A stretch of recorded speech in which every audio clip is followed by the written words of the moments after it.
новострояща се двоетажна къща.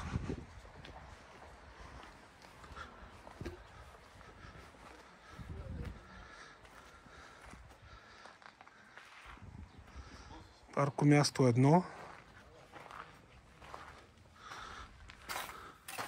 Входно външно антре, покрито под балкона. Вход за къщата, след малко ще разгледаме и вътре. Това е гаража, който гараж е достатъчно голям, за да може да директно от улицата да влезне джип с куфър, дори кемпер. Вода, канал и точка, на която може да се постави зарядна станция за електромобил. Тук имаме второ място, паркомясто за още един автомобил. Това са двата подхода към двора, през които може да се мине. Съответно, има да прави достатъчно място за автомобил. В момента влизаме през гаража. Още веднъж да го видиме.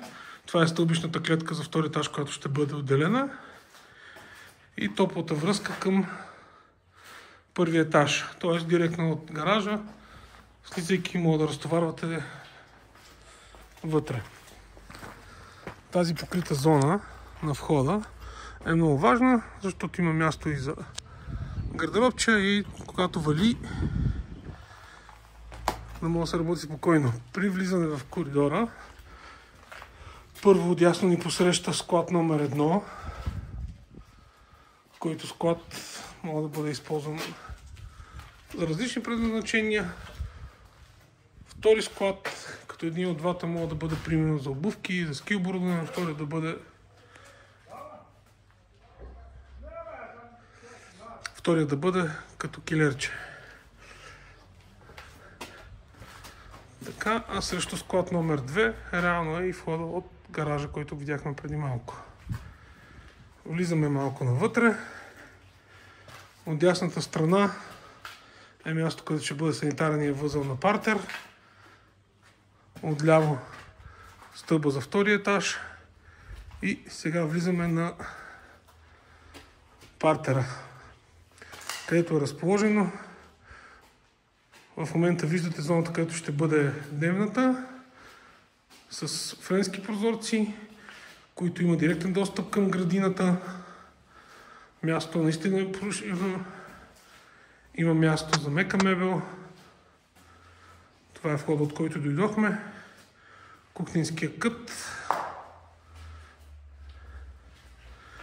Директен износ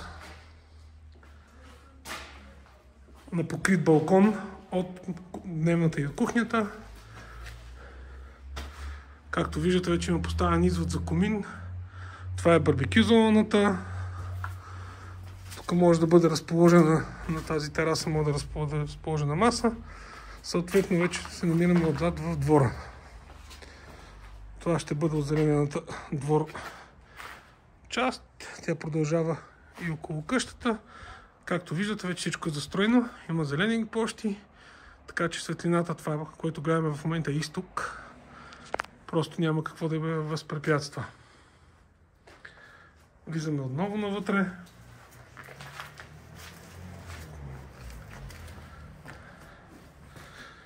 Навсякъде 6 камерна дограма, security обков, кастакло,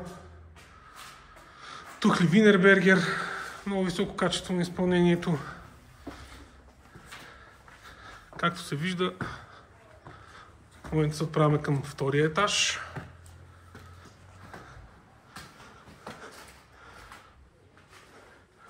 Качваме се по стълбата и започваме. Първо до нас, до стълбата в дясно, е най-малката от трите спални. Отново тухли Винербергер, прозорци, 6-камерен security обков, достъп до балкон.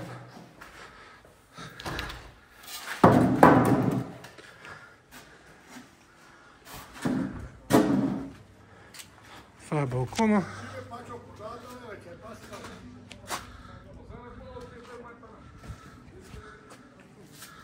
Това е гледката от балкона. Връщаме се обратно в най-малката спалня.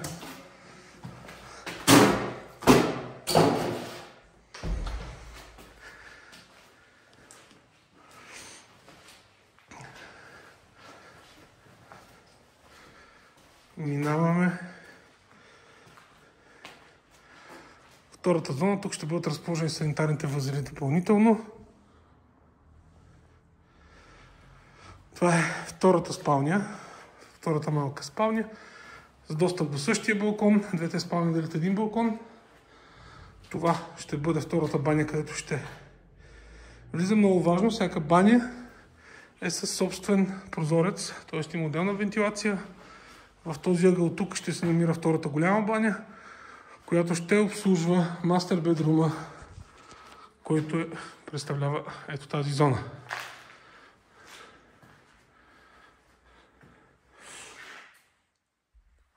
Втори балкон. Под покривно място за склад. Балконът е затворен с уникална гледка. Разположение изток. Това е покрива, който стои над барбекюто и който ще бъде декоративен. Тук минава комина за барбекюто. Гледка от улицата към балкона. Много високо качество на строежа.